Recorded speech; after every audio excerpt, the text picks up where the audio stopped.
gonna get taken over by his idiotic daughter and his doofus son-in-law. The people I know that are on it are Bobby. I mean, his name is either Bobby Ashley or Bobby Lashley, and I really should know that. He's like this giant black guy, and he and the people who are part of his crew, I know that they called, or at least as of last year, they called themselves the Hurt Business. Hurt Business? The Hurt Business. Right? They wear angle. suits. And they're like, okay. we're cool. Like, we're like... If you actually think that I was just the right guy, I don't care. You come in my face, I'm gonna fight you. People aren't built tough anymore. They aren't built to grind. They're built weak, soft. They're used to second place trophies. I hit things, but now I'm free. There are no strings on me. Let's fucking go. Let's fucking go. jaBROni, jaBRONI, XYZ, ABC. Oh, it doesn't matter how you spell jaBROni.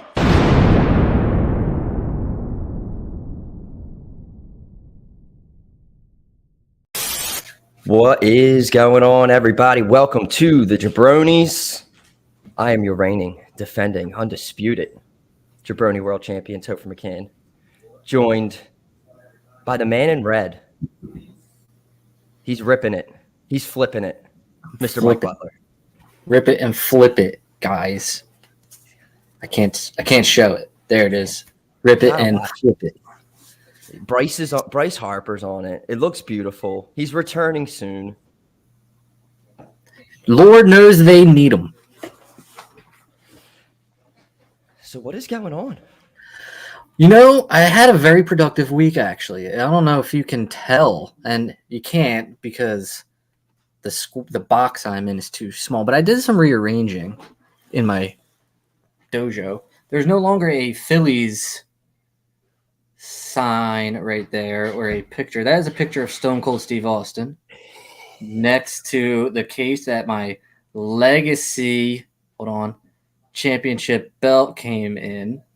You notice these little lights that are flickering on and off. That's because I got lights on the back of my TV now.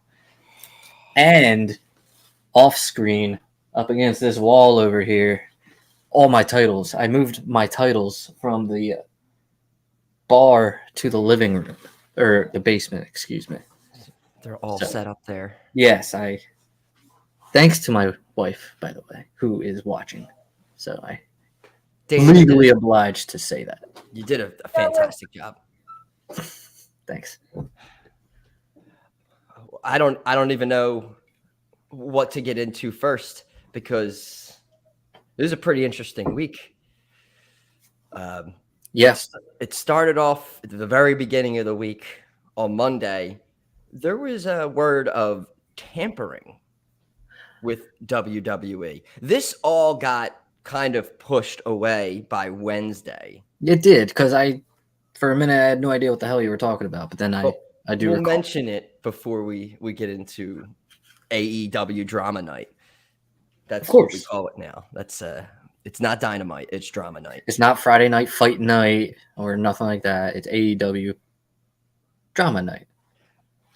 But I don't know who it was, and I don't know if you know who the person was that apparently was contacted or their representative was contacted to possibly come join WWE. And then this talent apparently told the higher ups, and that's all I really heard about it. Loser. A loser. All right. We don't know. We don't know anything about this. See, for me, contract tampering, and it doesn't matter what I think. I mean, I'm sure there is a fine definition of what contract tampering is. But to me, contract tampering is, somebody trying to actively sign somebody to a contract when they're already under contract. Now, if this were Triple H doing this, I don't think it was necessarily that. I'm thinking it's like him reaching out to a superstar and being like, yo, man, just giving you a call. What's up? Wanting to know, when's your contract up? with the AEW. First, it's how's the kids doing? Yeah, right. Like friendly conversations. Like, look, I'm just gonna let you know. I mean, I don't care about your kids, but I do care about that contract you have, and I want to know when it's up. That's all. To me, that's not contract tampering. That's kind of testing the waters, getting feelers out. Now, I mean, if somebody was like, "Yo, how about you sign this? Fuck that guy over there, and you come over here," then that's bad news bears. Yeah, that's tampering. It's like, Well, if he's just asking a dude when his contract is up, I don't think that's tampering. and then I don't even know. Even with, I mean, I guess it's no. I guess more in NFL, like contracts are known. Like if you sign a 5-year, like with wrestling, I feel like some are known, but some are like it's not out there. It's not like written, like where you can go and be like they're making. So, kind of, it's just asking questions. I mean, I don't know if you just have a conversation. To having conversation. It's like, hey, how long are you? Do you think you're going to be at your current job? Well, it's not whatever. I'm not asking you to work at Aldi's or nothing. I'm just saying. I just felt that came out on Monday, and now in hindsight, after this whole week, it kind of seemed like that was put out there, maybe, possibly, because knowing that all of this drama would be coming out less than 48 hours later with what's going on in AEW, like, oh, let's throw out a little they're trying to get our guy kind of story, and then you think they're connected? I never heard a follow-up to the tampering stuff. Yeah, no, me neither. Didn't hear anything. Like that was mentioned Monday, and I feel like Tuesday it was like a non-issue. But let's get to it, because a year ago, I think it was yesterday or the day prior, CM Punk made his return to professional wrestling on Rampage. We talk about it. Yes, it was a great moment. We talk about it all the time. We loved it. But then all of this stuff this week came out. He came out for a promo, and he sat down and called out Hangman Adam Page, in which the crowd reacted like, whoa. He sat there, and nothing happened. He said, that's not cowboy shit, that's coward shit. Fantastic line, by the way. Moved along with his... At the same time now, John Silver on Twitter, when that happened, instantly posted a picture of Hangman eating a turkey bowl in catering at the time. So Hangman's in the building. He is not scripted on the show to go out and comment on these comments. So this kind of made Hangman look like a bitch. Like a big bitch. Like a big bitch. This is the guy that this company started. They put the title on Chris Jericho, and they literally for 2 years built the company around building Hangman as the biggest babyface in the company to get to that moment. I believe at Revolution 2021 was when he beat Kenny and finally was AEW World Champion. And now currently he was kind of in that storyline with the Trios tournament, which we'll get to that. But as of right now, not involved in anything. We have the MJF situation dangling still around. We had Moxley and Punk go back and forth. We had the pull apart, but it was set up and announced that we are going to be having the AEW championship. They are unifying with the interim and the titles on Dynamite this Wednesday. It's a lot to unfold. What are your thoughts? There's so many. I'll break it down like this. The CM Punk Adam Page stuff, it felt awkward like immediately. I don't know about you, but I'm like, this doesn't make any sense. Storyline wise, this is like what's going on here. And when he didn't come out, I was like, that's not sounding like Adam Page at all. So that was weird, and I don't like to like look into anything too much. I mean, this is all such a gray area with him.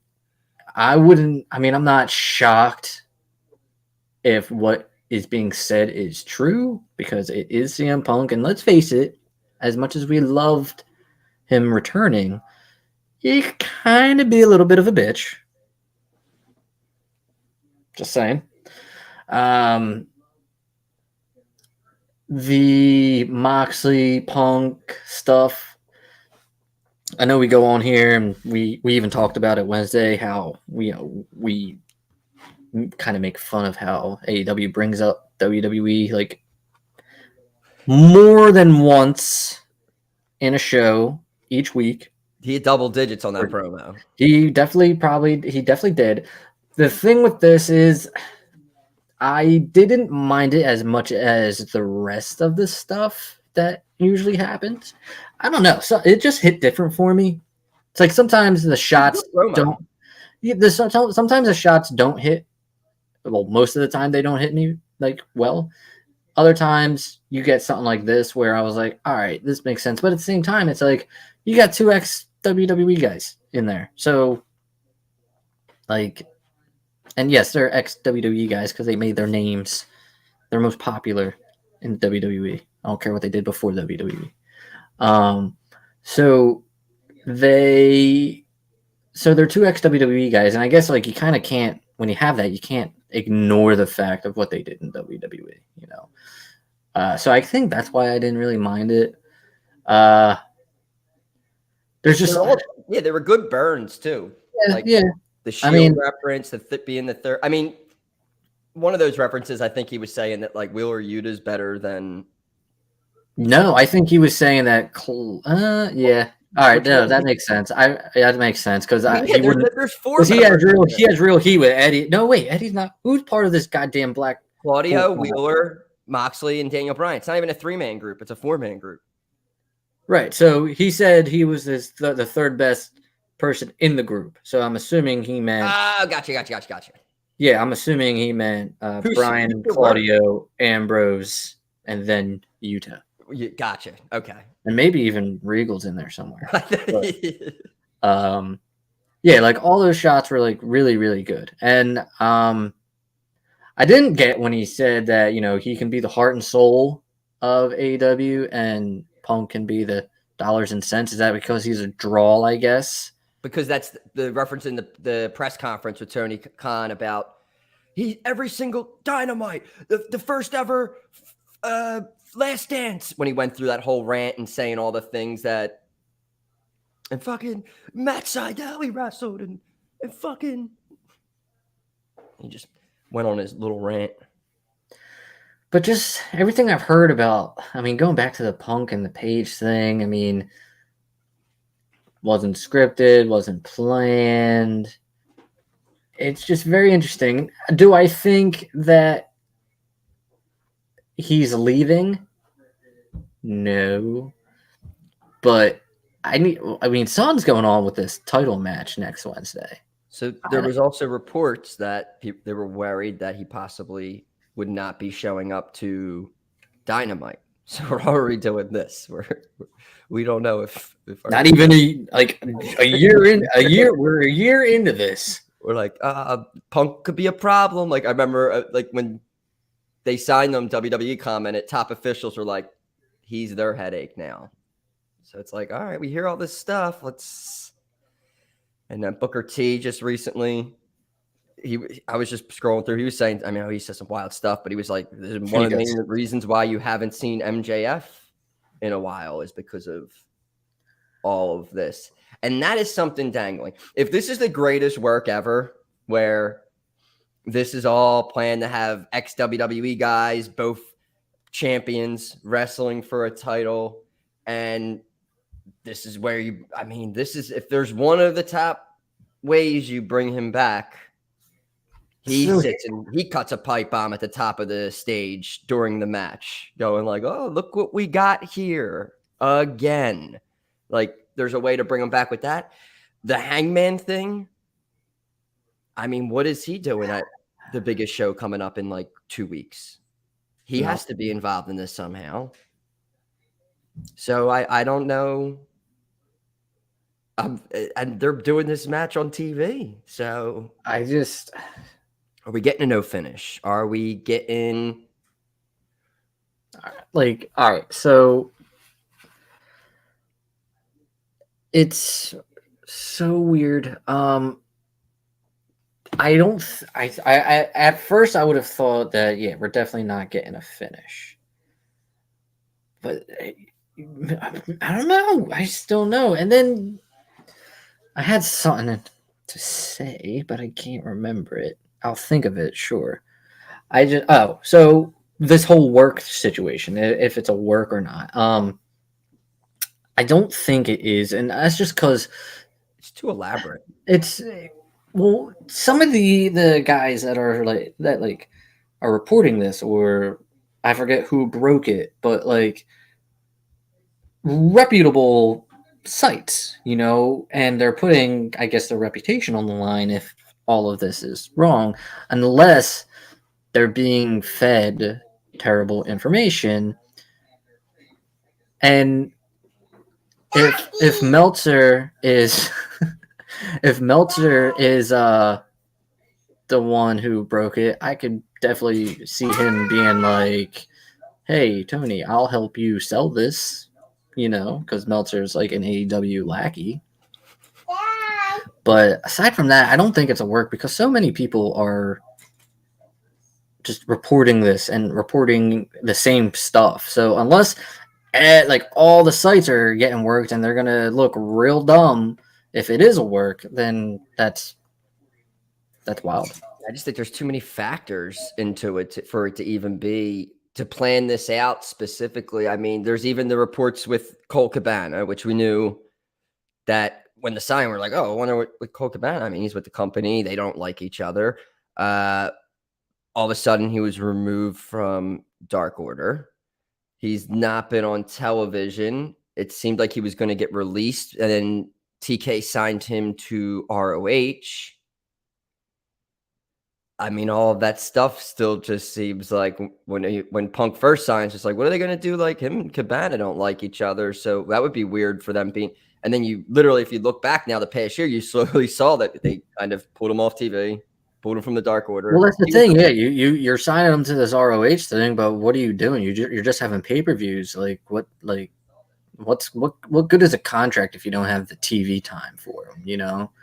That's with like anything. Like, yeah, you can run your weekly or monthly pay-per-views, whatever they have, but there's no TV for ROH. So what's good? What good is signing him to ROH? So it's there's all these different things around the situation, all connected to the situation. A lot of dominoes being set up. We're just waiting for him to fall, and I'm just waiting for MJF to come back. I would love to. I mean, maybe I think that's like the lead theory here is that they're going to have this match, and I think is All Out next weekend. No, I think we got one. Don't we have one? Oh yeah, we got one. We got another one. It's the third. We got Castle's the third, and I think All Out is the fourth. Yeah. Okay. So, I mean, they have a whole another week to book this. I don't see them running the match back. So I could definitely see MJF returning, getting involved in this match, and then a triple threat at All Out, maybe. What about Hangman? I mean, I think that was a shoot, so I don't think they do anything with it, which is not good on their part because they need to somehow capitalize on it or something like that. I don't know how I could see if they were good, I could see there being a possible, like if they do like a 4-way for the title. Sure, they could. Sure, they could. Because I just don't understand how Hangman's not involved on this card. That's true. That's true. the only. I mean, maybe they're thinking like maybe Dark Order reaches the finals of this trios tournament, and that's what Hangman was doing. He was going to be in their corner. or someone gets taken out of the Dark Order, and he then is on their trios team. I don't know. And then you get trios versus elite. No. I wanted. But then you got, undisputed people also. Aren't they all hurt? Is everyone hurt? Is Adam Cole? I thought they were in the motherfucking tournament. You're the tournament guy. I'm not. No, I am the tournament guy. Yeah, but not for that one though. Don't worry. You have a tournament thing coming up soon. Oh God, not this company. Don't worry. We'll wait for it. We're gonna stay with AEW. This is so weird. All right, so we touched on all the Punk stuff. There was also, wrestling Twitter exploded. It was sticky all over Twitter. Twitter was super sticky on Wednesday night. Kenny Omega returned. The greatest wrestler in the history of existence returned. Everyone was freaking out. Oh my. A pretty interesting return. I have some thoughts about it. As do I. But please, I want you to start first. I have jovial comments. Good to see him. Love how he's still kind of selling his injuries. Return fell flat for me. Not necessarily the entrance, which I know everyone was pumped about, but I just think overall return fell flat. And even, I know I'm not like the biggest ratings guy, but they lost viewers during the match. So I think people just wanted to see him return and make his entrance. Little awkward with not awkward. I'm interested in seeing what they do with Don Callis. He's clearly a babyface. Don Callis is clearly not a babyface. So very curious to see what comes of that. But if you don't know that Omega and the Young Bucks are going to win the trios tournament, then what you know? Wait, what are you watching? So it was great to see him, but I think it fell flat. So the injury, he looked like he did when we had to put the black top on, but when they released the first still from the video game, Kenny Omega with the big chest and everything. He looked like a little bigger.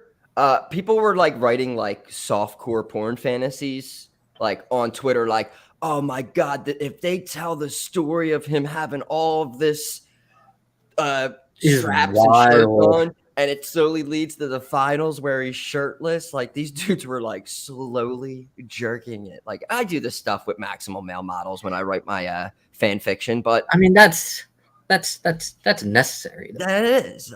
But they're like, oh, and it comes down where Kenny's gonna come out with no shirt on and just classic Kenny at all out. I will say the amount of Kenny fetishes on Twitter this week was a little weird. It was a little weird. I'm so happy from both sexual parties, man, female, both of them are just wild. But I guess it's a test to the kind of impact he has on the IWC. True. I wish I loved things as much as people love. Yeah, no, seriously, I wish I cried when Steve Austin came back or something. I don't have to see day 269 of missing this guy with the picture up there. I'm like, oh my God, when's this guy gonna be coming back? Please, I don't want to see this post anymore. I mute it and somebody else does the same post. Yeah. Everyone's missing him and doing a countdown. I do it the same way with Roman Reigns. They count his reign up, and I see them a lot. I'm like, okay, yeah, I get it. All right. Just hit me with the special one, 600, 700, 800. Yeah, that's cool. Yeah. I don't need 269. Solid number, but I don't want it. It's not necessary. Everybody loves 269s. All right, so Dynamite ended because they went over time. So they rushed. I don't even know if you noticed this, but they rushed everything at the end. So if you noticed, Kenny Omega killed Andrade. Oh, you know what? I didn't. I was one of the viewers that turned it off after Omega returned. I'm sorry. I did not finish the ending. So Andrade and Rush's friend, let's get people, Dragon Lee. But Kenny V-triggered him and knocked him out completely cold. So Dragon Lee is completely out. Omega has to pick his dead body up, stand him up and force him up stand him up, put him up against the ropes, and then get underneath of him for the one-wing angel. And it's just like, this dude is literally like, he's literally still hurt. And he now has to pick up dead weight on his shoulder and get this guy up and it just was like, you could tell Dragon Lee was completely knocked out. Like no, shoot knocked out. He was knocked. He was, after we're done here, you can watch the clip. He is completely out. Gives him the one-wing angel, which took forever because that whole dead weight. 1, 2, 3. As soon as it's over, Omega like hugs him and is like shaking his hand and stuff, trying to like, because he knew he was out. So wait, is he just like chilling there, like shaking a limp dude's hand? Was like getting his hand, like moving his head, kind of like shaking it. This all ends, and Andrade and Rush turn on Dragon Lee, and while he's knocked out. Well, they pick him up, and then they do a move to him and like rip the mask off of him, and then like we cut off, and it's BattleBots on. BattleBots is on all of a sudden, so they like the old DDP Goldberg Halloween Havoc. So they were, they finished the match and they were doing it. Andrade and Rush were turning on Dragon Lee, but I mean, there was no time left. So you see them. Did the announcers like sign off? Like, and they did the move, and then you see like Kenny, like the Bucks and Omega were both like, seemed like they were mad too, just like, yo, what are you guys doing? And the show went off the air. It was so I'll have awkward. to watch it back. Yeah, watch the last 2-3 minutes of Dynamite. It was just like, what? They just did all of this stuff, and like from him being knocked out to the turn. I don't remember seeing anything about him being knocked out. If you go back and search it on Twitter too, it's almost like it's hidden. But I found, if you type in Omega Dragon Lee, and someone has the clip of it on there on Twitter of him giving him the oh my god, V-trigger, and out, completely out. So Kenny comes back. Just getting a whole bunch of House of Dragon shit. I typed in Dragon Lee. I guess I shouldn't have. Oh, because it was House of Dragon. Yeah. But yeah, so what a comeback. But they were like the two big things of Dynamite. I know people were getting mad. I know at like 10 after 9, they ran like a women's match. Yeah, I did see. People were freaking out, just like, and then that was it. And then it was like the rest of the show, right back to men. The people were still very upset about that. I'm always like confused by that. Like everyone gets mad at the time that the women go on, and I'm assuming that's because maybe 1 hour is more popular than the others, I guess, and they want the women, I guess, towards the start of the show or just more on the show. I don't know.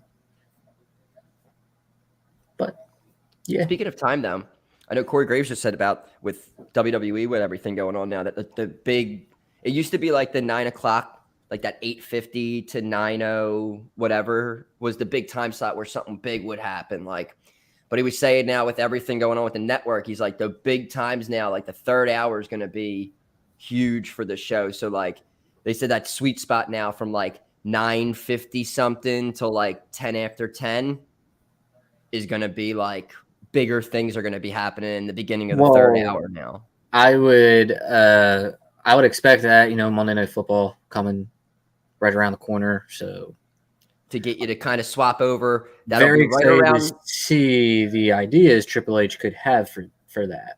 You get that sweet spot of halftime for football, which usually runs around that 10 o'clock mark for like an 8:50, 8:30 game. Halftime's around 10 o'clock. So it's that sweet spot where all right, the game's off for 20 minutes and you can pop over and then something can catch your eye in that opening segment in the third hour. And then, maybe I'll keep channel surfing back and forth. I'll go check out a YouTube clip or something like that. So, I mean, it's a good idea. Instead of doing it in the 9 o'clock hour where it's like prime football watching, like second quarter, let's go. Everyone's watching football. I just saw the V trigger. I'm sorry. He's out. Yeah, he's out. He's out. I think people were so infatuated with the return and everything, and they were real. No one's gonna like speak ill even of. Oh yeah, okay. Even when I searched for it on Twitter, it was I had to like type. I was like, Kenny Omega knocked out, Kenny Omega Dragon Lee. It wouldn't come. I had like specifically. I had to like find it. Like yeah, I had to type in Kenny Omega V trigger. So I don't know. They're very protected. These AEW guys, a lot of them are very protected on the internet. Well, it's because I guess they're kind of held to. I don't want to say a higher standard. WWE's held to a higher standard, but everyone's such a fan of AEW now, and it's like if somebody does something wrong, then you gotta protect them to make sure it's still good. Oh man, we spent nothing wrong with that. We spent the first half of the show talking all elite. Look at us. How about that? We're growing up. We're wow. Trying to think of anything else that happened. Jericho, I feel like was on the show. Like, I forget what he did though. Did Garcia? Oh, there was a 2 out of 3. Yeah, they're teasing the Garcia split and shit. Garcia is, and are they doing Jericho and Daniel Bryan? Are they teasing? Maybe that's probably where it's leading. Jericho Maybe, or would it be maybe Jericho Garcia will have to decide at All Out. Who's whose side's he on? Is he a wrestler or a sports entertainer? Exactly. Although it seems like the JAS are the only sports entertainers now because WWE started using wrestlers in a wrestling ring. So let's just wrestle. What's up with that faction now? Are they going to change that soon, you think? I don't know. It is interesting. I don't know if he could do it, but it is interesting to see. Like Chris Jericho has literally been in a faction the entire time in AEW, right? It seems that way, yeah. They debuted the first Dynamite. They debuted. The fuck was the name of the Inner Circle? Inner Circle. Can you believe that? Just not remembering Inner Circle off the top of our head. I know. And now, and Hager too. Like, is he's still in the? Yeah. Him, Sammy have been with JAS or with Jericho for forever. It was a stupid idea from bad creative. What was he referencing in that? The list? We the people. We the people. We the people. We the people. I was watching that came up on some random like YouTube like compilation clip that comes up when I was watching. Like I guess like times AEW mentions WWE. It was like a 45-minute video. Every week. Let's rewind. Let's go to Monday. Let's talk about a little AEW Dark. AEW Dark Elevation. So anyway, Fuego del Sol beat QT Marshall in 3:23 when he hit a Hurricane Rana. Oh, beautiful. Indeed. Beautiful. All right. I wanted to. Now I remember I wrote down a few things about Raw. The first thing, something I want to talk to you about. We have Judgment Day fucking up Rey Mysterio still. Love it. But dude, we still have Damian Priest standing in the middle, acting like he's the leader of this group. He's wrestling Edge in Toronto on Raw. What are we doing here? He's got his hair down. He's standing like this in the middle. When is is anyone going to tell this guy that you're not the leader? He's like third on the list. If anything, Rhea Ripley should be leading this group. You got to see a Punk promo on him. Rhea Ripley is doing amazing things right now, and it's all because she just kicks the Mysterio's ass all the time. Like all the time. It's so great. It's exactly how, and I know like somebody else must be like thinking the same thing I am, because these big feuds, Lesnar kicking Dominic's ass, Reigns power bombing him out of the motherfucking ring. Fantastic. And now you got Rhea Ripley just dominating Dominic Mysterio, and it's such good TV because he sucks so much ass and not in a great way. Yeah, I just remembered Rey Mysterio was going to hit Rhea Ripley with a chair, right? Like it looked like he finally was just going to be like, and then I was like, oh my God, Rey's going to hit her with a chair. It would have been the greatest moment ever. Do you think it's leading to like some man on woman action, Maybe she eats a 619. They don't want to make it look like they don't want to do like a fist or like a kick or anything to Rhea, because that I'm sure they don't want to mimic what could happen in real life and stuff, domestic violence and stuff. But trying to tell me some husband out there is gonna fucking do a 619 on his wife for making the wrong dinner or something? No. No. They'll do a 619 to Rhea. They just won't punch her, kick her, slap her. And the new video game, we're seeing we're seeing Britt and Adam Cole go at it. Yup. That's right. And I'm gonna tell you, when I think of intergender anything, two things pop in my mind immediately: vagina and penis. This is runner-up is Orton, RKO, and Nia Jax, which was awesome. Solid. Corbin giving Becky Lynch End of Days was also great. The greatest. Like I remember, still watching that. I just go like, that was a legit jaw dropper too. The whole set, him doing it, and then Rollins being right there and stare like that whole right there. That's wrestling right there. Corbin, he's the best. Lone Wolf. I always think about Steve Austin giving the worst stunners to China or Stephanie or Linda. Yeah. Like those are his stunners on women were not great. Because he's a respectable man, even though at the time he was not a respectable man whatsoever. I mean, they were better than whatever he gave Vince at WrestleMania, but yeah, he's had some doozies as well. He's had, I mean, of the family, Shane definitely took the best stunner. Shane definitely. But yeah, I feel like you just have Finn Balor just standing off shorter than, and just he's kind of like. I mean, they're obviously saving that match for Cardiff. They have to, right? Yeah, but I feel like I'm trying to like not. They're definitely putting they're putting an emphasis on the European or the UK guys. You got Drew in there. You trying to tell me in any other pay-per-view Sheamus is winning that Fatal 5-Way? I don't think so. Sheamus, Walter, which is going to slap, by the way. Can't wait for that match. So they're definitely going to put Finn and Edge in there. Because that happened this week with NXT UK is done, and they are. How about that? He showed up. What's his name? Trent or whatever at the end of Tyler Bate or Trent Seven. Yeah, at the end of NXT 2.0. Yeah. Braun Breaker retained, and then so it looks they're going to unify. They're going to unify the NXT UK and NXT title. It looks like. What do you think about the big fuck up? What?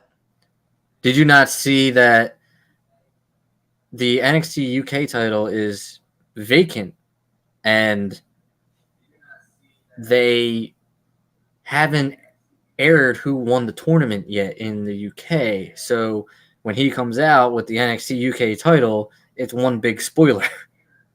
Oh. Yeah.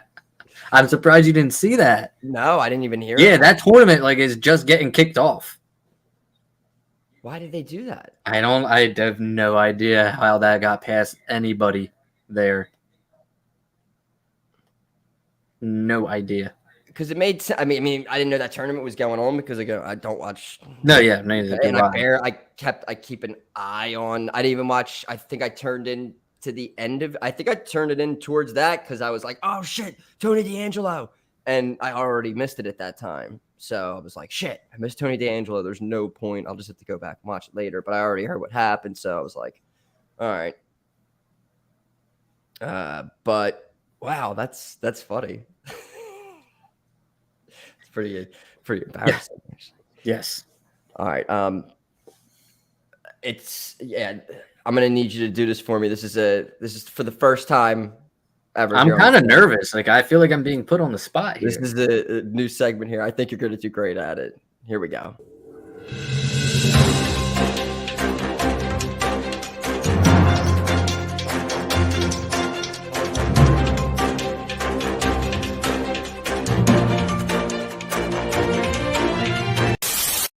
All right, we are here. Butler bracketology.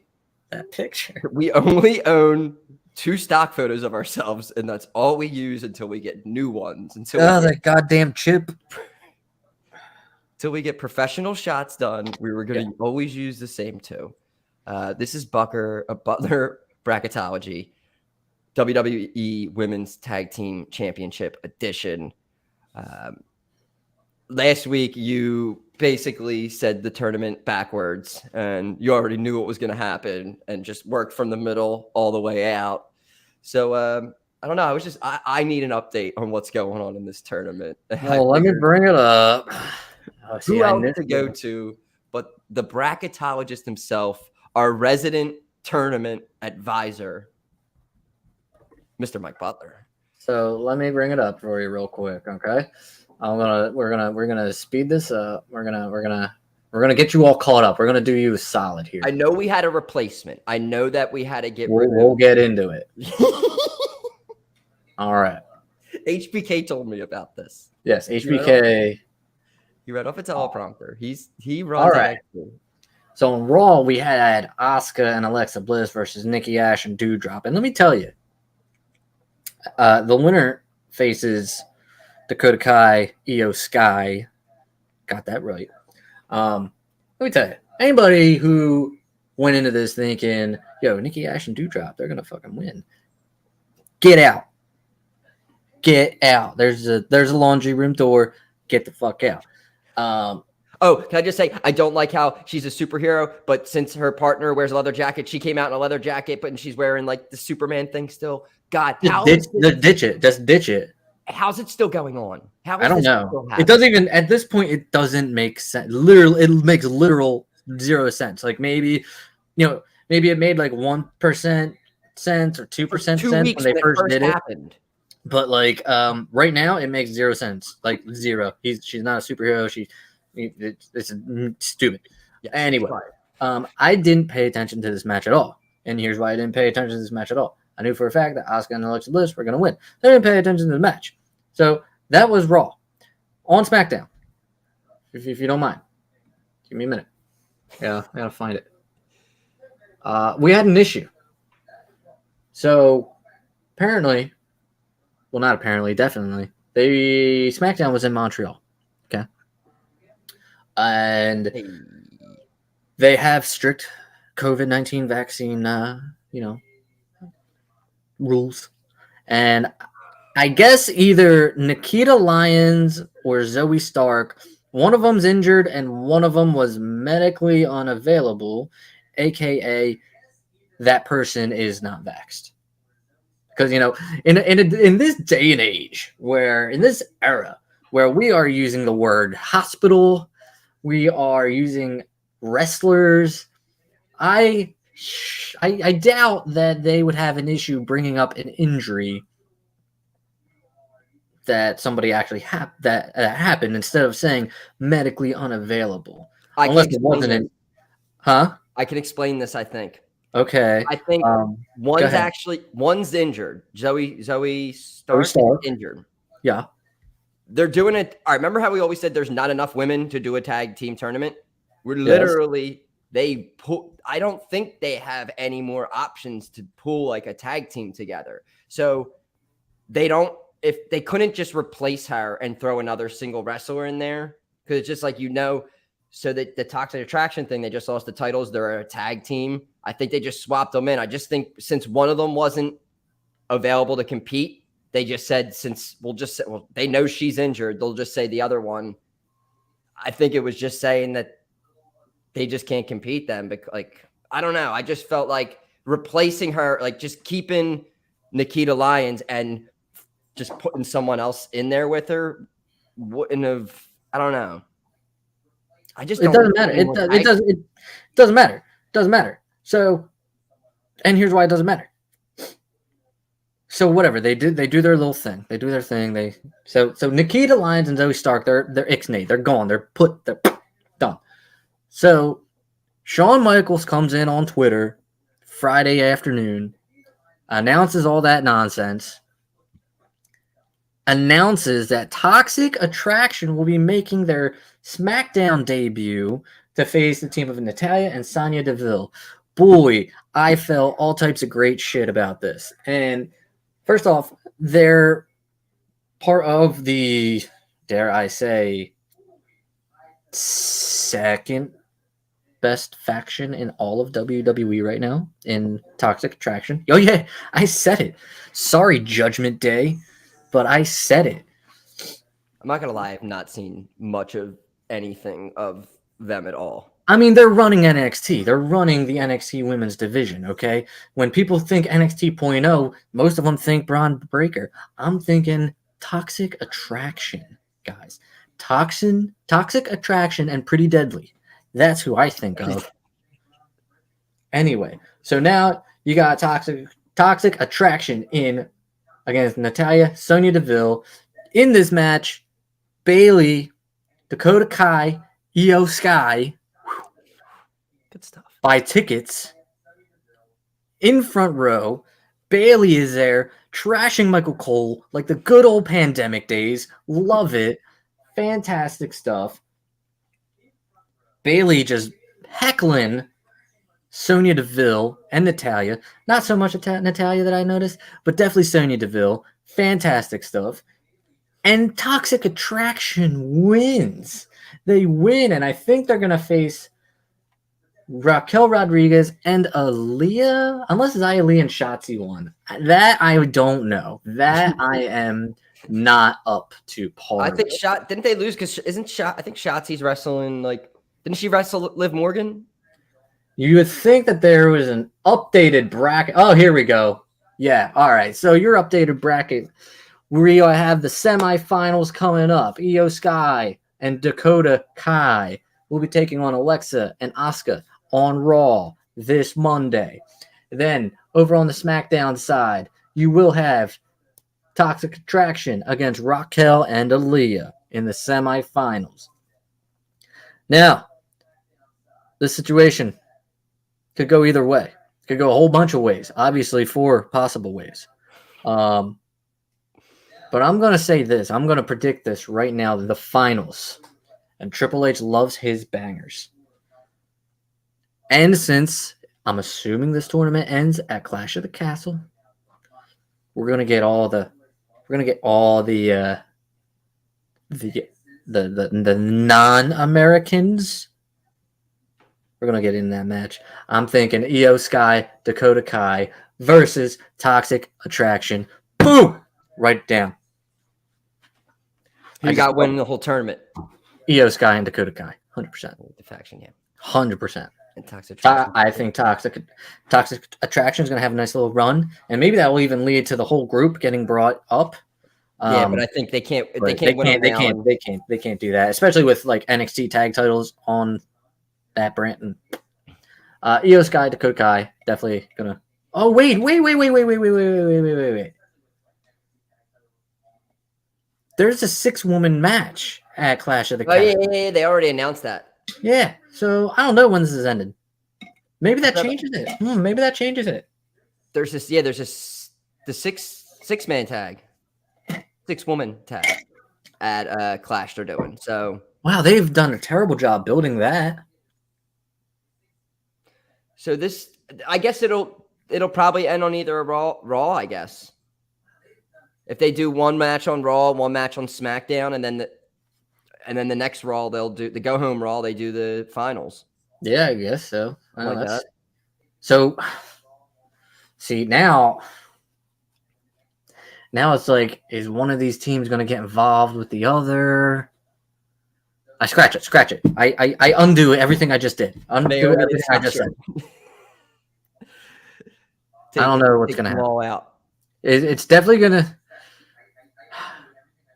I definitely think it's Io Sky and Dakota Kai. And I definitely think it's Toxic Attraction in the finals. But now Toxic Attraction may win. Because you're not going to beat... Alexa and Asuka can't beat Io Sky and Dakota Kai yet. But then you're going to book yourself into a corner and have either Io Sky and Dakota Kai or Toxic Attraction lose. Oh, man, I don't know. Unpredictability. That six woman, threw me in for a loopy. I wish I had a telestrator and I can. We'll work on getting a telestrator. Yeah, we gotta. McAfee a few months, but we'll work on something. We gotta see if it's in the budget. All right, the first edition, great success.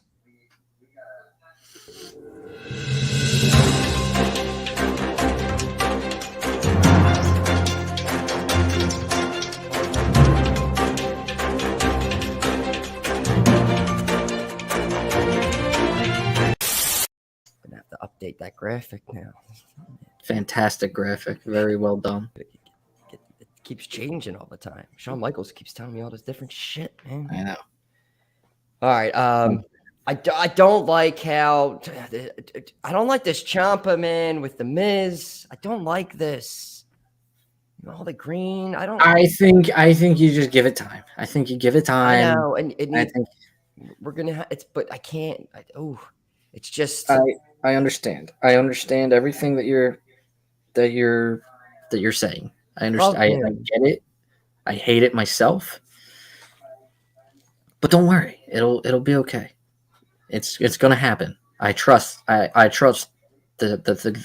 game. Okay. What were your thoughts on we were introduced to Ernie Jr. this week, and a lot of family members of Ezekiel. He was at a hospital. I don't know, man. I had high hopes for the Ezekiel write-off, but now I do not have high hopes for the Ezekiel write-off. Like I thought that was just gonna be it, but obviously that was too. I was not expecting that. Not expecting a family photo in the hospital. That definitely threw me off. Not really sure what to expect. Still hope that maybe Elias is like. It's just going to be Elias, or maybe he's just going to be Ezekiel. I'm fine with either of them, but like this is getting way out of hand. Yeah. Eddie Murphy does it. It's cool. Ezekiel does it. I will put Ezekiel doing all this over Tyler Perry doing it, but just below Eddie Murphy. Eddie Murphy. That's fair. Eddie Murphy is the.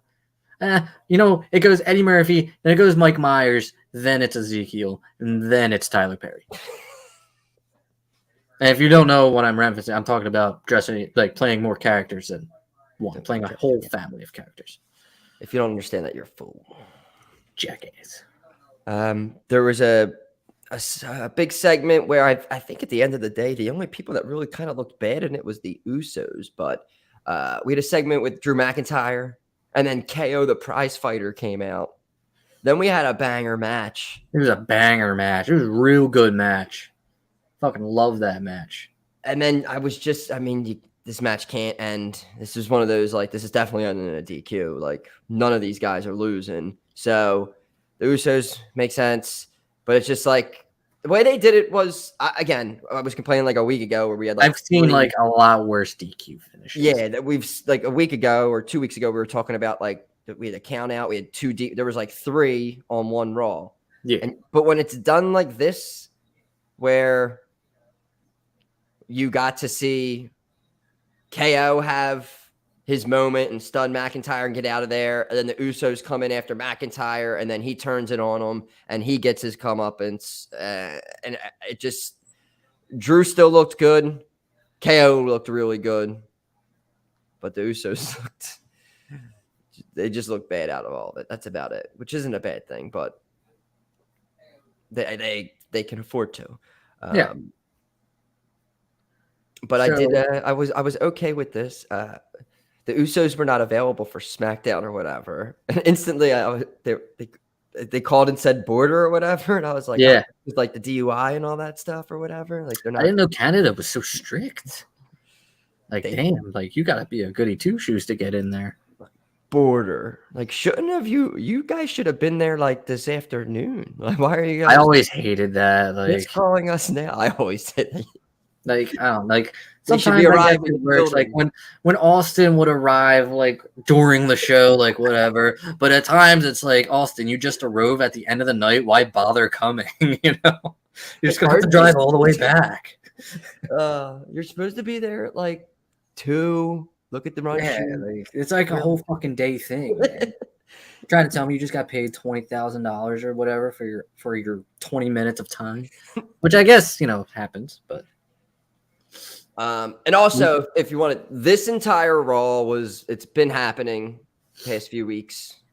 One of Triple H's guys is feeding Sean Ross the entire rundown to the show, so you really don't even have to watch the show. Like, I know the last 2 weeks, everything that's happened, and even on SmackDown it happened as well. So everything's out there before the show even happens. And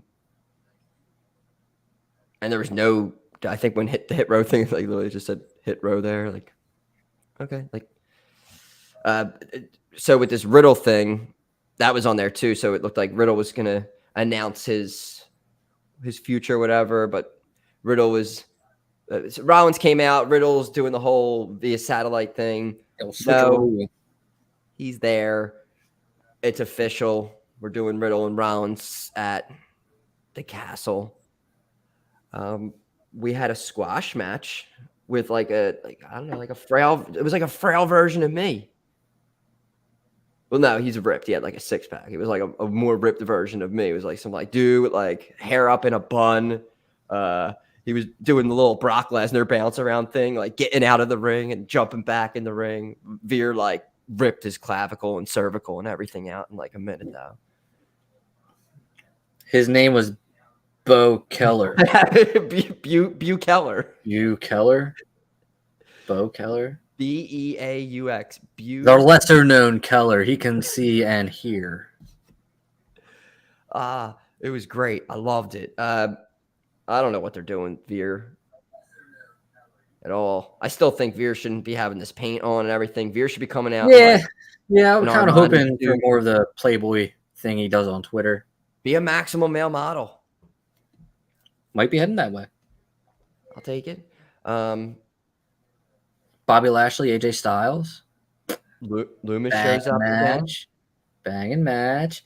That kind of leads us into the I guess the I don't want to say storyline of the night, but it was the backstage shenanigan of the night. I mean, so earlier in the night we had Theory and Ziggler getting into a brawl, and then all of a sudden you see the hand on the door in the background.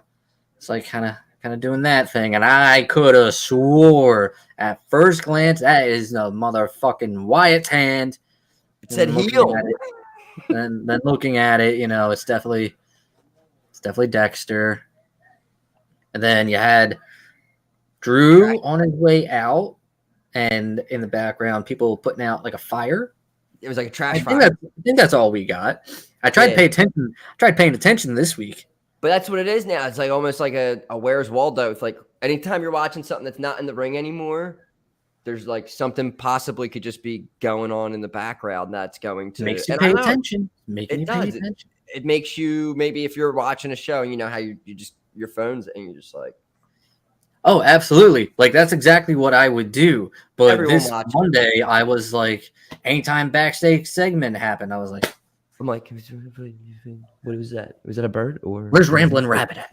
Rainbow Rabbit's somewhere here. I know he's there. I sucked at that when they were doing that thing. When they were popping up the puppets in the background, I couldn't find any of them. I miss Rambling Rabbit. But all right, this bothered me. I think I was gonna message you this, even though it's stupid, and it was just gonna be long.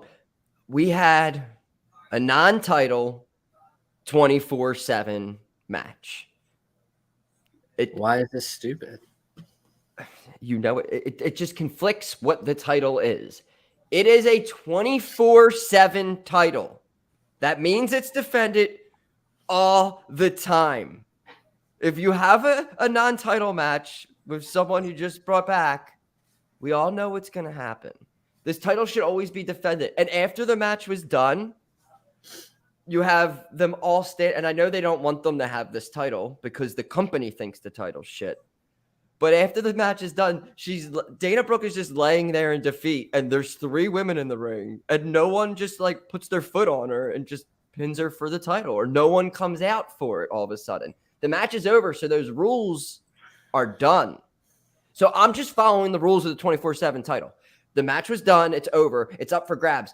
Where the hell's Tozawa? I know he's wrestling on main event, and they're doing bigger and better things now, but is it just that is this how we're getting rid of it? Should I be excited? I guess you can make an argument for it not making any sense, and booking them. They booked themselves. They would have booked themselves into a corner if the title was on the line, because that means Dakota Kai would have had to lose at some point. They don't need to wrestle. Yeah, so they booked themselves in a corner. You can wrestle anybody else. Anybody else on the roster. It doesn't need to be Dana Brooke. I don't know why this gets me so upset. I can see it upsets you, and I'm sorry. It would be like almost like there needs to be something done. They need a creative way of doing it. Maybe, I don't know, just shooting out of a cannon here. Let's say, the Bullies. Do they have a name? Bailey and Dakota Kai, Neo Sky. I feel like there was a name. It got like they did a copyright, like Empower or something. I don't know.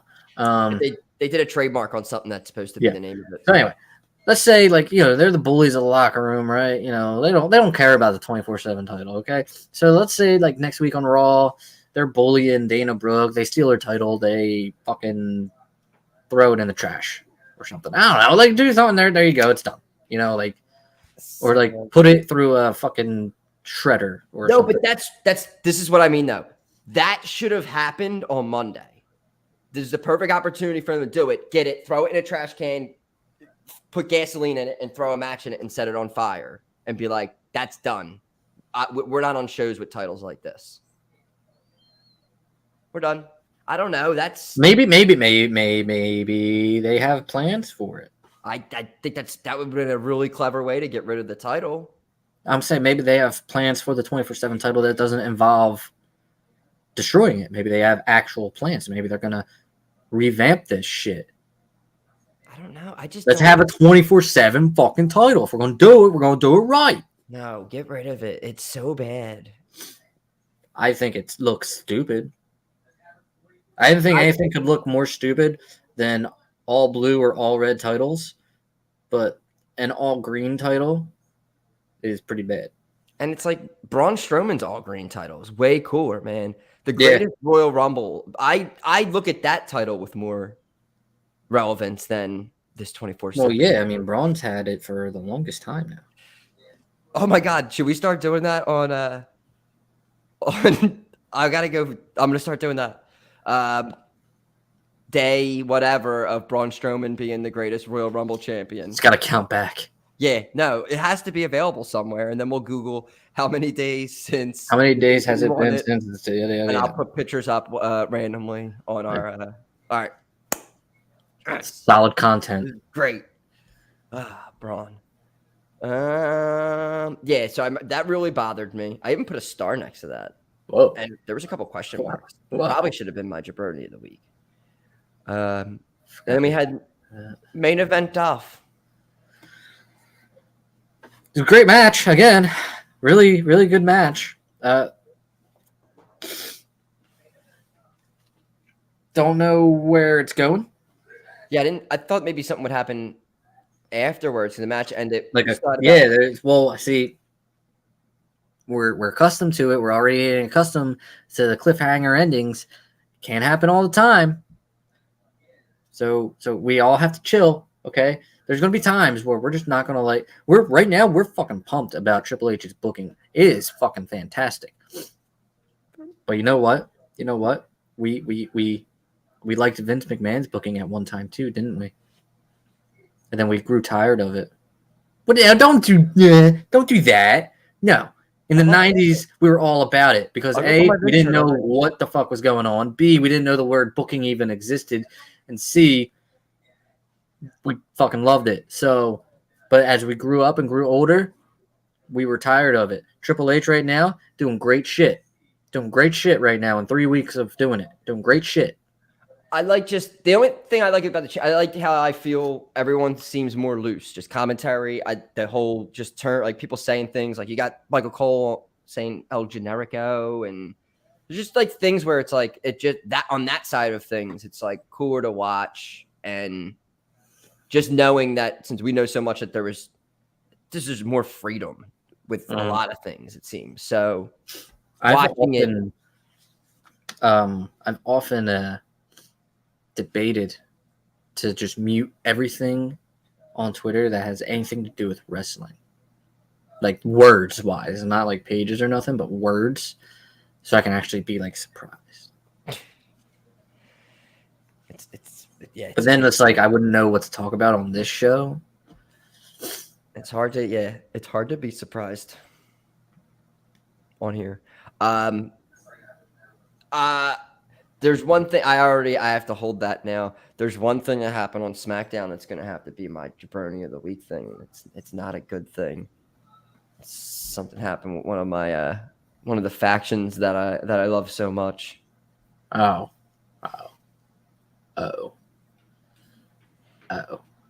I got you. But else, I mean, SmackDown, we had there was a 5-way for number one contender for the IC title to face Gunther. We had Madcap, Corbin, Sheamus, Ricochet, and Sammy? Yes. The pop Sammy had. All night with Sami Zayn. The segment with Roman Reigns too, backstage. One thing I didn't... Yeah, Roman had a big one. But one thing I didn't get is that you had KO in the back, and you save him for a dark segment, and I get it. But, I mean, I would have loved to see him on TV. I mean, who gives a shit about a draft or a brand split, you know? Like, it doesn't fucking matter anyway.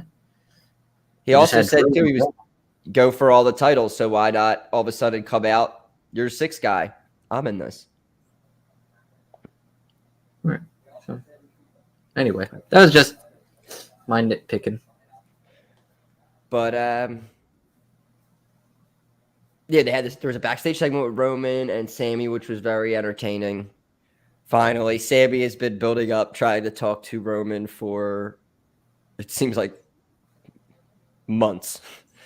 And the Usos are not there. No one stopped them from going into the door finally. And he sat down and had a conversation with Roman, was complaining about Jay to him. Roman was agreeing with him. But it was really, I don't know. Sami Zayn's great. And, I mean, everyone wanted him to win that match in that audience. But I think they made the right decision with what they're doing here. We're going to have Sheamus and Gunther for the IC title. I don't even know. They just threw it out. Sheamus is working face on that one? Yeah, because people are saying, I mean, we just got two. I know. It's so weird. Sheamus to me is never. He's never a good face. Yeah, I mean, to me, Gunther is a baby face to me. That's just because I like him. Do we? I don't recall seeing Butch during this? Is Butch was Butch on TV this week? Butch looked like he changed his name on Twitter to like Pete Butch Dunn. Just saying, he might have a thing going on at Clash. Maybe somebody. Definitely, I think he's coming out. I think that show's going to be, especially all the NXT UK stuff. That show's going to be pretty interesting. So that's exciting. I'm glad that's definitely happening. I think that's like a stamp. I guarantee that he's going to be Pete Dunne. The Bruiserweight will be back.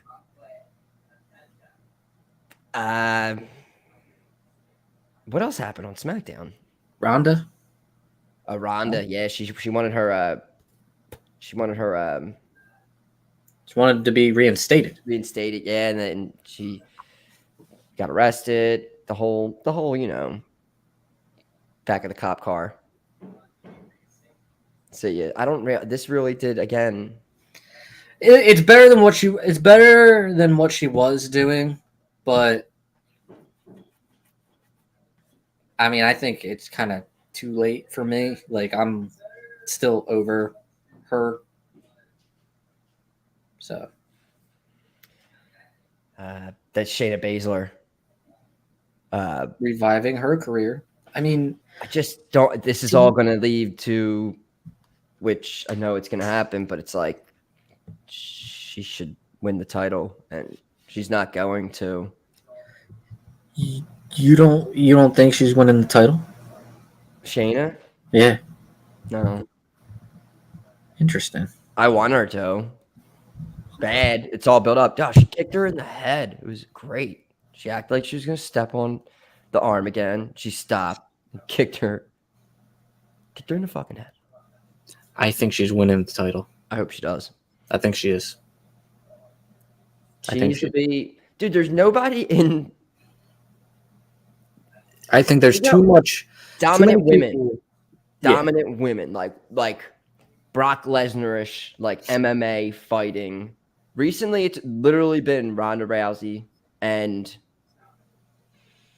Shayna Baszler. But before them at all, like, when was someone who they got into the ring, like, female, and you're like, I don't want to fuck with them.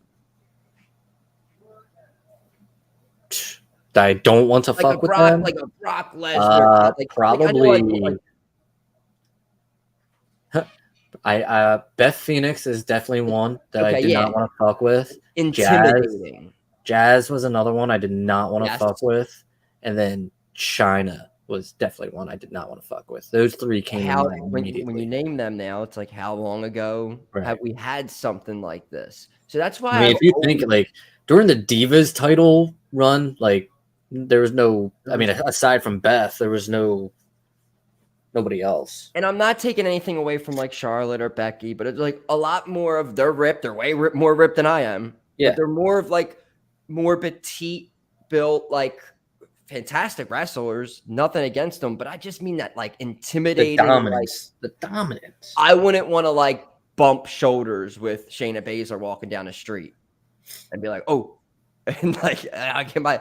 So I don't know. When I see, that's what I always thought about her. Like, when, like, Shayna Baszler to me is like, can kick your ass in real life. Like, when I see her lose to Liv Morgan, it doesn't, even if it's fake, like a movie or something, to me, it just doesn't, I don't know. It doesn't work. No, yeah.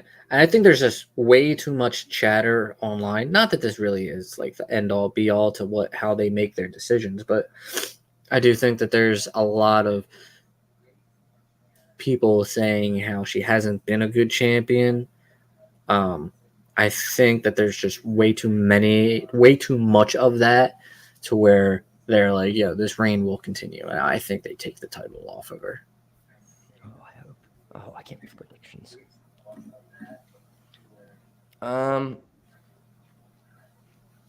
Screw it. We'll just talk about it, and I'll just re-mention it again. We had finally Maximum Male Models. We've been doing backstage segments for a long time here, throughout the whole summer. We've not seen them really in the ring, except if you were at a dark show or a house show or whatever. But finally, in the ring, Maximum Male Models.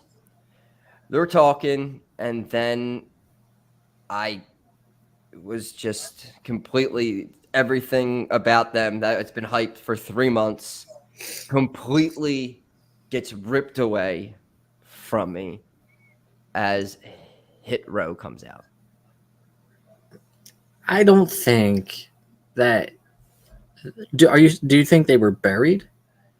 I didn't say anything about being buried. All right. That Well, I mean, you made it sound like you say everything that they built for 3 months.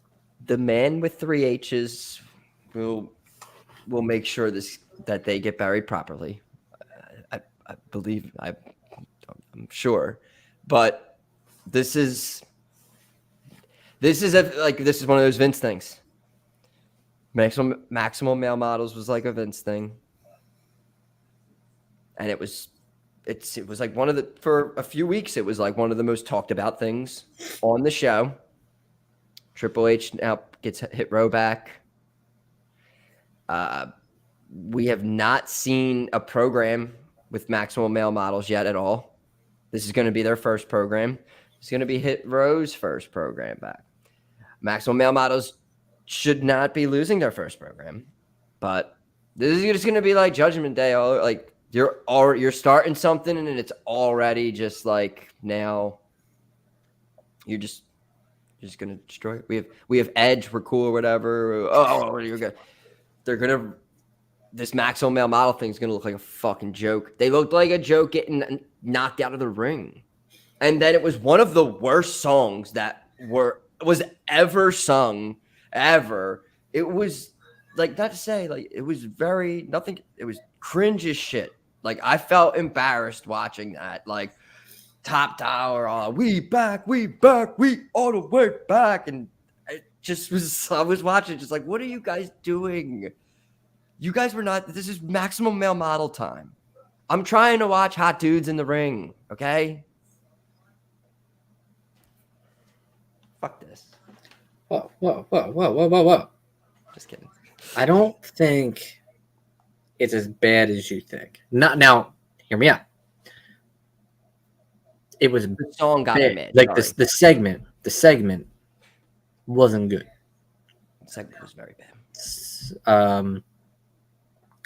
I don't think this is going to lead into a program. I think this is a one-off to get Hit Row in the ring so they can sing their stupid fucking song. I hope so. I don't think it's leading to a program with Maximum Male Models, because I'm not joking here. And we like to do that a lot. We like to joke around. I'm not joking here. I think there's potential in Maximum Male Models with LA Knight being a part of it. I think there is some type of potential there. So I don't think that they're going to book themselves into a corner and have one of these teams lose. Now, I've said it once, I've said it twice, I've said it 1,000 times. I am not over on Hit Row. I am not looking at them and thinking, they're it. No. Just not for me. And what I saw after what they did to Maximum Male Models was by far, out of all live performances that have happened in the WWE, and there have been some doozies. I'm a big Florida Georgia Line guy. I wasn't a fan of their performances on the WWE television. This was the worst performance I think I have ever seen. It was, yeah, because I was texting, you had to watch it a little bit after. I was just texting you during it, and I was like, all right, no more spoilers. But I was like, it was bad. And then when you were watching, I started getting messages from you, like, see, I told you, wait till you see it. Like, it's like this, like, it's not good. It wasn't good. Yeah, that's wasn't good. Was not good. There's no other words that I can really say. It just wasn't good. You know, it wasn't good, dude. It just wasn't good. It wasn't good. It was stupid. Opening Dumb. close. It was stupid and dumb. And Maxine with her dumb little self dancing to it. Like, Dancing, yeah. shut up. Stop it. She's in cahoots with them. She was in cahoots with Los Lotharios. So I don't know. I like the Los Lotharios business. I understand she's like, they're probably trying to make her off as like a business person, and she's looking at potential clients that can make her money. I get all of it. Why don't we just do the Los Lotharios business here, okay? I think that's the real program. I was reading that. I hope it's the real program. It's a face, like they're looking for a face turn for Maxine. I was like, wait, Who what? Maxine cares? models are heels? How? Wait, what? And Hit Row their faces? Like, who cares? Like, she hasn't done anything for me to be like, oh, I hope she turns face. You know, like, she hasn't done anything. What a great move. Turn her face. Awesome. Yes. Exactly what SmackDown needed. She's going to be the new female Big Show. They're just going to turn her every 2 weeks. It's going to be fantastic. Yeah. This way. This way. This way. Oh, you mean the other turn. Okay.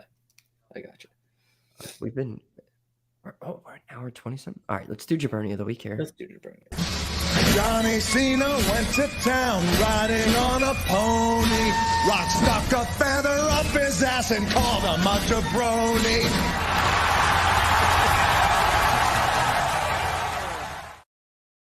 Kind of still to this day the best segue leading into a segment I think I've ever seen.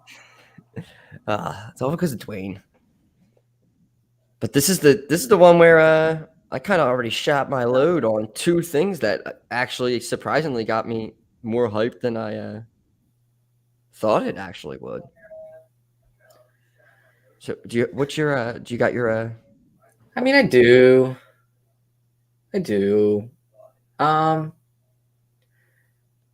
It was difficult because I felt so strongly about that Hit Row segment that I just wanted to not give people it like the jaBROni of the week, but give the segment the jaBROni of the week. I don't know if that's ever been done here. A segment be jaBROni of the week. But I mean, I have to say something. I have to say this. I have to go CM Punk.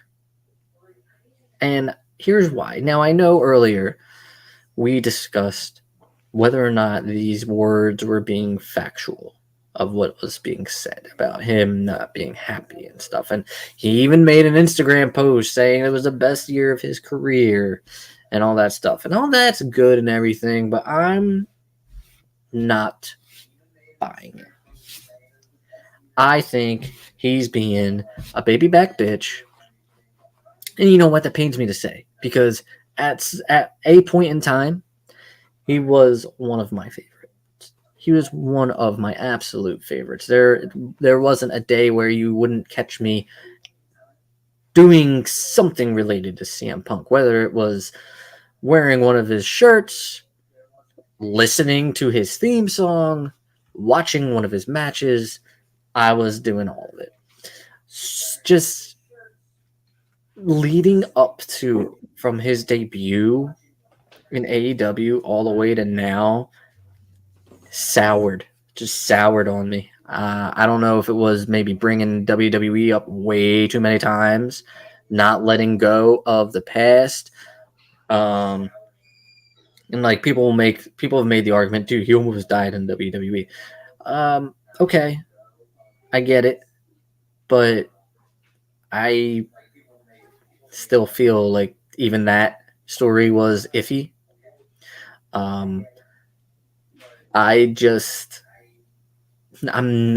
He's such a bitter Betty, you know, and it soured on me a little bit, and I hate to say it. And then all this stuff, like, is anyone shocked? Like, is anyone actually looking at this story and is thinking, man, this is not believable? Like, this CM Punk wouldn't do this. I don't think anybody's not saying that because he has done it. So again, it's like we have to wait to see what happens. But that's why it's jaBROni of the week. But at this very moment right now, I mean, he's slotted in as one of your 52 of the year. sorry, bro.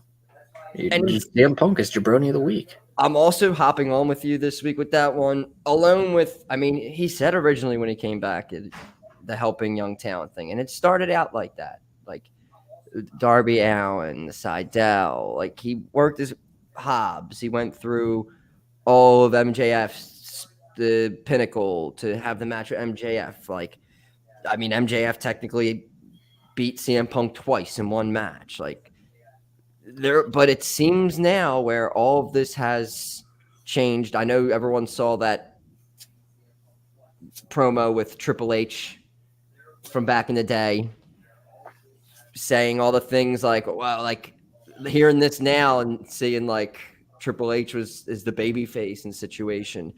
And this whole thing with the Hangman thing, where that not being part of it. And I don't know, I guess he was upset with something Hangman said before 3 months ago in a promo that, I don't know, that he said coward shit, but honestly, he's talking about himself. That's some coward shit doing that. And That's what ultimately led to this decision for me. It's just like the all the things that you're hearing, whatever, that's one thing. But what he did on Wednesday is just so stupid. And like, it's not just him, but like anybody who decides to do that nowadays, like, settle it in the back. You don't see the WWE now, and I don't like to compare them, but you don't see the WWE right now. If someone has an issue with them, they don't do some stupid shit like that to make somebody look terrible. They don't like call them out off script, whatever you want to call it. Back in the day, Sean, Brett, it definitely happened, but like, not right now. Then maybe they record it, and then put it on one of their network specials, but on the show, they don't really do that. But this was also like a break. Like, I've kind of soured. Like, I enjoyed AEW for the most part, but I've like soured on them the entire summer. It seems. I feel like I've completely have had like a 180 with them, where it's like I genuinely like this. I'm looking forward to see like now on Wednesday with Dynamite, but it's like after MJF and him not being around, I was like, he's like the reason why I watched the show. He's not been around, and then you hear about this going on, and you're just like, all right, well, some things backstage. It has to be a night. It seems like a nightmare backstage. So CM Punk's just adding to the headache of all of this nonsense. Just, I don't know. I'm on board. He's jaBROni of the week, and he could potentially be jaBROni of the week next week too. I mean, who knows? Who knows? That's up to him at that point. That is up to him. There could be some. This could all be a work. They're in Cleveland next week. That's where he walked out of in WWE. I think he knows that. I don't think he's going to pull anything like that again. But like, it's amazing what a trajectory that we made from marking out in a car when he returned to this now, where it's like, dude, I don't think he's great at all. Yeah, we have in 1 year, we have 180'd as well. 100% 180. What I just said about my feelings towards the company since June is basically the same thing with now.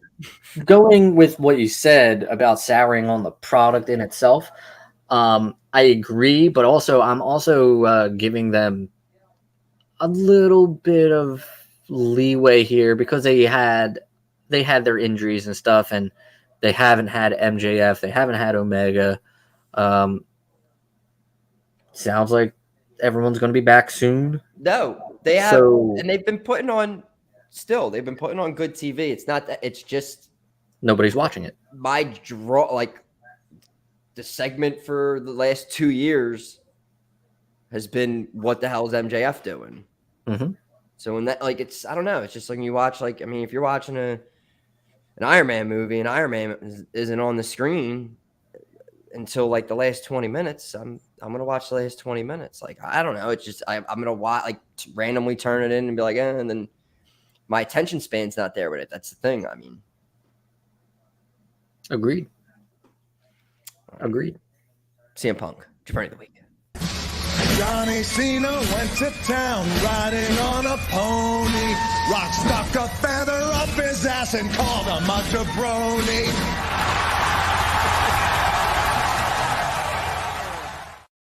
Oh, we've been going at it for over 90. Wow. Packed. But yeah, we're gonna wrap it up here.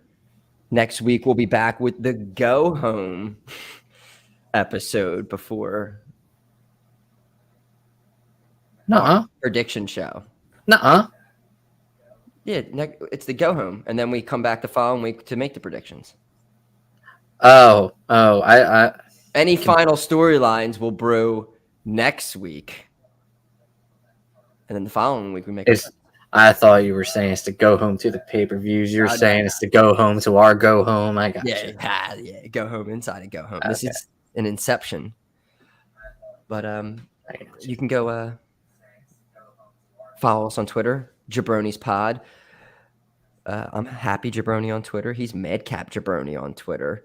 I'm also Butler1127 on TikTok or Mike Butler1127 on TikTok. You can find either one of those. I'm on TikTok, guys.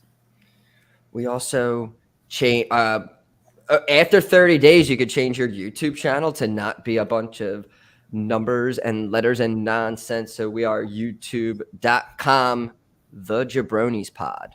Speaking of which, 26 is the magic number to get us to that oh so precious 1,000 not yards. We're gonna rush football. It's in a half hour. We're rushing 2,000 yards. We just need 26 more yards. 1,000 subscriber mark. So, tell your friends. We're going to have a lot of content coming out. We got WrestleMania 40 days away. Not days, but like a lot of days. A lot of days away.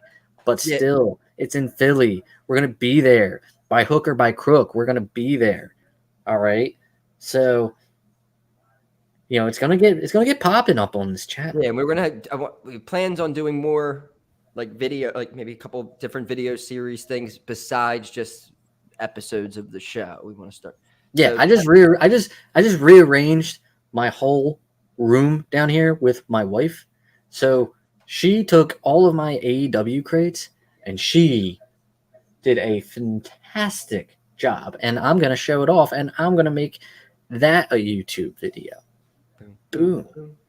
I just need to figure out how to work YouTube because I haven't done that in so long. So I'll do that. Yeah, I like trim. I just copyright things and stuff with the intro and stuff. I think I got everything figured out now. So it's smooth sailing now. So yeah, we will be back next week. Until then, let's go watch Gardner Minshew.